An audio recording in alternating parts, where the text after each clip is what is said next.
¿Qué tal? ¿Cómo estamos? Pues vamos a hablar un poquito de literatura y vamos a hablar de Dostoyevsky.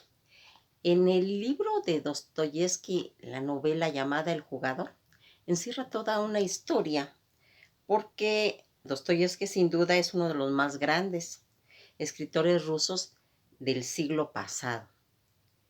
Todas sus obras van a constituir una exploración sobre todos los conceptos sobre el alma.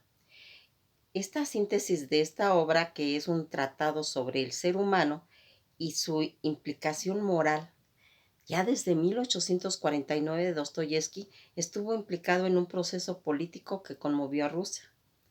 El grupo de jóvenes intelectuales debatían sobre la abolición de la servidumbre y la censura. Dostoyevsky parte al extranjero ávido de vivencias y se sumerge en un mar de pasiones que le hacen escribir en una forma casi autobiográfica la novela El jugador, porque él comentaba que él era un jugador empedernido.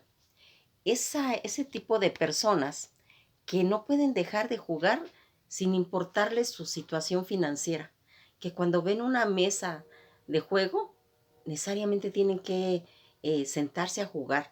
Es algo adictivo que el jugador, pues en esta novela, de ahí va a salir esta novela, ¿sí? De esa situación que él pasaba. En esta novela el jugador no es de las novelas que todo mundo pues conoce, lee o pues cita, sino que cuando hablamos de Dostoyevsky, ese escritor ruso siempre se le va a recordar por su obra más popular y al final las críticas que consideran sus obras maestras. Para quienes tienen pendiente de iniciarse en este clásico autor, que yo les recomiendo porque es fabuloso. Casi todos los escritores rusos, ahorita no los hemos ido mencionando, aunque ya hablamos de Dostoyevsky, ya hablamos de Crimen y Castigo, ya hicimos un video, pero vamos a hablar más cuando estemos en la historia de Rusia. Por eso lo hemos ido dejando, aunque pues tenemos que ir avanzando en cuestión de literatura, de libros, para ir conociendo la obra de estos grandes escritores. Y los rusos son de lo mejorcito, claro, sin comparar a los de Inglaterra, que tienen lo suyo, pero aquí vamos a ir viendo cómo van a ir sacando todas esas cosas que son muchos de sus problemas personales que ellos tienen. Para quienes tienen pendiente de iniciarse pues todo en estos clásicos rusos, autor era mi caso. Esta es una apuesta menos intensa. La novela no es más un tocho que sirve para el primer contacto con lo que se va a hablar.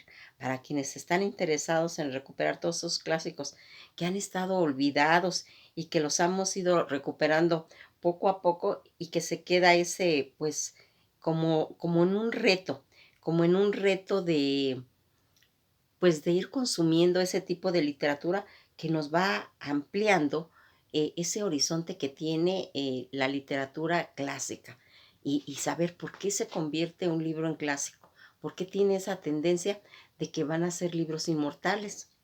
La historia del jugador cuenta con una historia propia, como libro que se hace y que sea atractiva ya para sí mismo.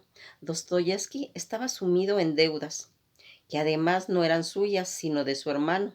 Cuando murió su hermano, decidió asumirlas para que su viuda y sus 4 jóvenes hijos no viviesen aún con más estrechez, e hizo un pacto casi suicida con el editor. Tenía que entregar una novela antes de una fecha concreta o perdería los derechos de todas las obras que vendrían después.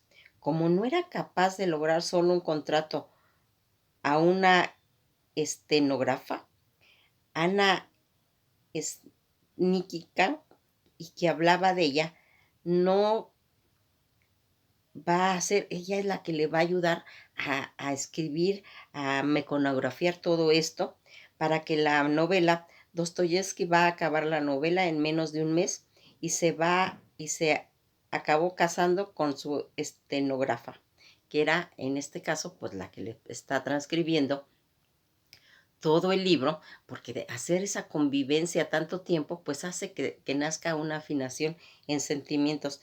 La protagonista de la obra de El jugador, estamos hablando de la tía anciana, el protagonista de historia es Alexei Ivanovich, el tutor de los hijos pequeños de un general ruso.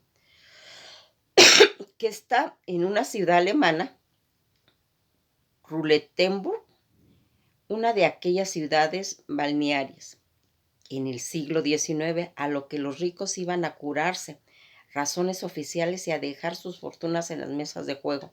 Razón real, Alexei está enamorado de Polina, la hijastra del general, pero en realidad en todo ellos les roba el momento cuando la tía anciana del general, la que todo esperaban que muriera en algún momento para que les dejara toda esa fabulosa herencia, hace un pequeño spoiler, no se muere, sino que se monta en un tren y aparece en Rulentenburg y la abuela vive la vida. O sea, se va a gastar su dinero. Miseria y más miseria se va a ir dando. Posiblemente no te haría amigo de ninguno de los personajes que van a ir apareciendo en la novela. Todos son miserables y todos hacen cosas en las más hasta cuestionables. No es un clásico mainstream. El jugador, que es la novela, es más una novela que todo el mundo conoce y que va a querer leer. Porque fíjense en que aquí, en todos los libros que saca Dostoyevsky, aquí es sin duda uno de los más grandes escritores rusos del siglo pasado y que va a ir haciendo pues todo este peregrinar en, en su literatura y que va a aportar a la humanidad pues grandes cosas. Fedor Miyalovich Dostoyevsky, que es su verdadero nombre, él va a nacer en Moscú en 1821 y va a morir en San Petersburgo en 1881. Los eslavos de la vida de obra de un hombre atormentado, los demonios eslavos son posesionados pronto por el alma de Fyodor Migalovich y le hacen que absorba y que se nutra de todas esas pasiones y de esas tristezas que se encuentran en la Rusia. En consecuencia, es protagonista con clara coincidencia de todos los problemas políticos en su tiempo, cronista, desgarrador de una patria con inmensos escenarios donde se va a oír al lado los lamentos persistentes de los siervos oprimidos, clamando por una justicia social que solamente se va a ir manifestando en episódicamente proclaman y en esos escasos en donde los libros que va a ir plasmando todo esto va a hacer ese imaginario para que veamos. Pues este libro, léanlo, léanlo porque se van a ir enterando cómo es el pensamiento ruso, que luego vamos a ir entendiendo cuando lleguemos a Rusia por qué esa gente tenía esa forma de pensar. Pues esto ha sido todo por hoy y nos veremos en el próximo libro.